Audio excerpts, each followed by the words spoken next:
महाराष्ट्र स्वागत करे छे।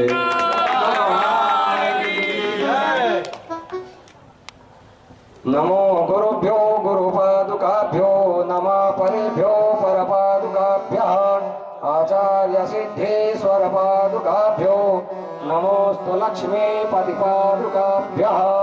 गुरुर्ब्रह्मा गुरुर्विष्णु गुरुर्देवो महेश्वर गुरु साक्षात् परब्रह्म तस्मै श्री गुरुवे नमः।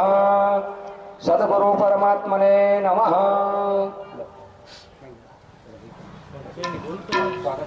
स्वामी कैवलानंद सरस्वती जी जगन्नाथ जी मंदिर ना महंत दिलीप दास जी નું સ્વાગત કરે છે। ચાલો ઉડાડી स्वामी कैवले કિરીટભાઈ શાસ્ત્રી ખોડિયાર સત્સંગ મંડળના પ્રણેતા છે। ખોડિયાર માત કી જય।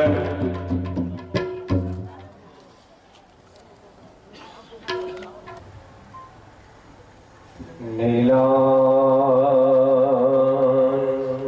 नित्य परमा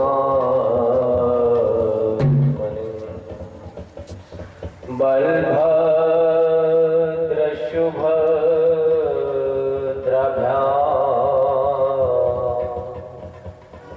श्री जगन्नाथाय ते आनन्दरूपाय विश्व प्रत्यादिहेतवे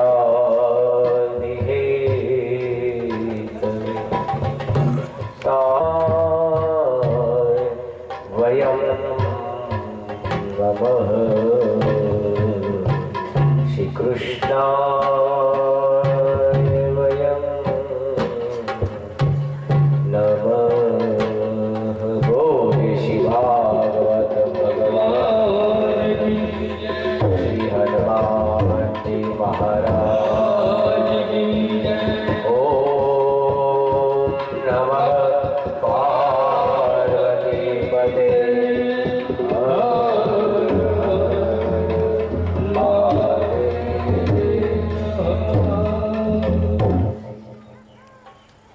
पवित्र ही आ पावन भूमि में पवित्र एवं धनुर्मास में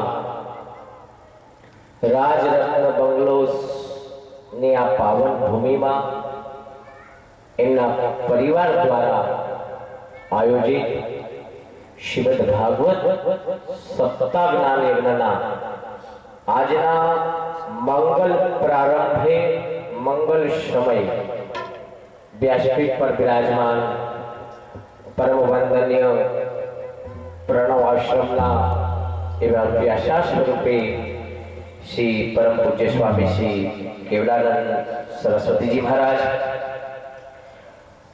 रत्न राजरत्न बंगलोस ना सौ परिवारजनों पधारे सौ भक्ति रूपी माताओं बहनों અને ભાઈઓ खूब भगवान की असीम कृपा होय तो आपने आवु कथा श्रवण करवानो एक सौभाग्य प्राप्त थाय छे।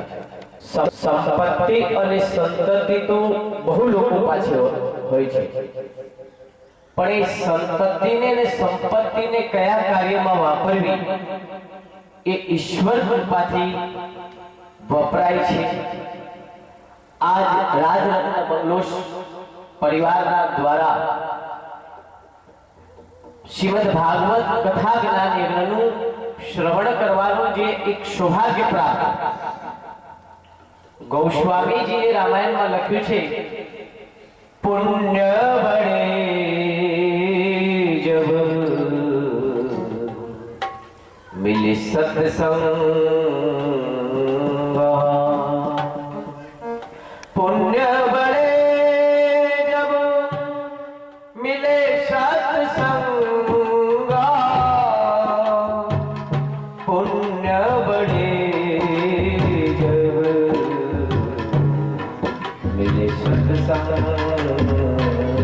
અનેક જન્મો તો ખૂબ બધા પર ભગવાનની અસીમ કૃપા કે આજ તમારી આ પાવન ભૂમિમાં અને શ્રીમદ ભાગવત કથા એ કોઈ સામાન્ય માણસની કથા નથી, એ ભગવાનની કથા છે। સુખદેવજી દ્વારા પરીક્ષિત રાજાને જે કથા શ્રવણ કરવામાં બદ્રિકાશ્રમમાં ભગવાન વ્યાસજી દ્વારા કરવામાં આવી હતી, એ આ કથા છે। ભગવાનના 24 અવતારોની આ કથા છે। ભાગવત કથા એ મોક્ષ આપનારી કથા છે, માનવ જીવન કૃતાર્થ કરવા માટેની કથા એ શ્રીમદ ભાગવત કથા છે। જ્યારે તમને આ કથા શ્રવણ, આ ભક્તિ રૂપી ગંગામાં સ્નાન કરવાનું એક સૌભાગ્ય પ્રાપ્ત થયું છે। ખૂબ ભગવાન જગન્નાથજીના, ગૌ માતાના આપણા બધા પર ખૂબ આશીર્વાદ રહે। જેઓના દ્વારા આ આયોજનનો વિચાર આવ્યો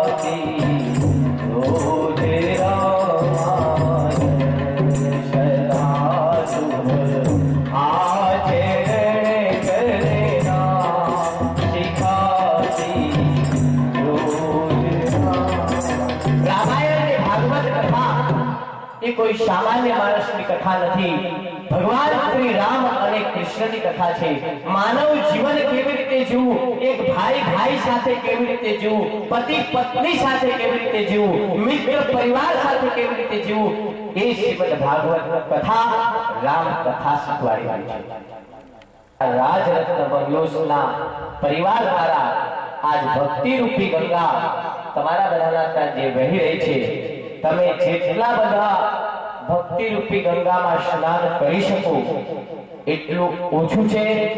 આજ માનવ જીવનને કૃતાર્થ કરવાનો જે સૌભાગ્ય પ્રાપ્ત, મારા સગાવાલા, મિત્ર પરિવાર, આજુબાજુના સર્વને આ ભક્તિ રૂપી ગંગામાં સ્નાન કરવા માટે, અને આપણા શાસ્ત્રમાં કીધું છે કે આંગળી ચીંધ્યાનું પુણ્ય દમણું બને છે। અને કોઈનું ખૂબ ખૂબ ફરી આયોજકોને ખૂબ ખૂબ ભગવાન જગન્નાથજીના આપણા બધા પર ખૂબ આશીર્વાદ રહે। સર્વે ભવન્તુ સુખિનઃ, સર્વે સન્તુ નિરામયા, સર્વે ભદ્રાણિ પશ્યન્તુ, મા કસ્મિતં દુર્જાયતે। તમે બધા સૌ સુખી થાઓ અને ખૂબ ભગવાનની અસીમ કૃપા રહે। એમાં પણ પવિત્ર ધનુર્માસ ચાલી રહ્યું છે। માસાનામ માસે એમ કીધું છે કે 12 મહિનામાં જે માગશર માસ છે એ ભગવાનનો મહિનો ગણવામાં આવ્યો છે। માગશર માસમાં એમ કીધું છે કે એક ઘડી આધી મેં પુનિયાદ, તુલસી સંગત સાધુતી કટે કોટી અપરાધ। અનેક કોટી અપરાધો જો આપણાથી થયા હોય તો એક ક્ષણમાં પણ જો આ કથા શ્રવણ કરવાનો આપણને એક શબ્દ પણ જો આપણા કાનમાં પડી જાય તો આપણે આપણું આ જીવન કૃતાર્થ કરી રહ્યા છે। એવા ધનુર્માસ ચાલી રહ્યો છે, માસાના નામ માક્ષર માસ ચાલી રહ્યો છે, અને એમાં પણ પ્રણવ આશ્રમ એવા મુખારવિંદથી જ્યારે આપણને સૌભાગ્ય પ્રાપ્ત થયું છે, તો ખૂબ તમે બધા નિત્ય 7 દિવસ માટે આ ભક્તિ રૂપી ગંગામાં સ્નાન કરી માનવ જીવન કૃતાર્થ થાય એ જ આશા સાથે સર્વને જય જગન્નાથ।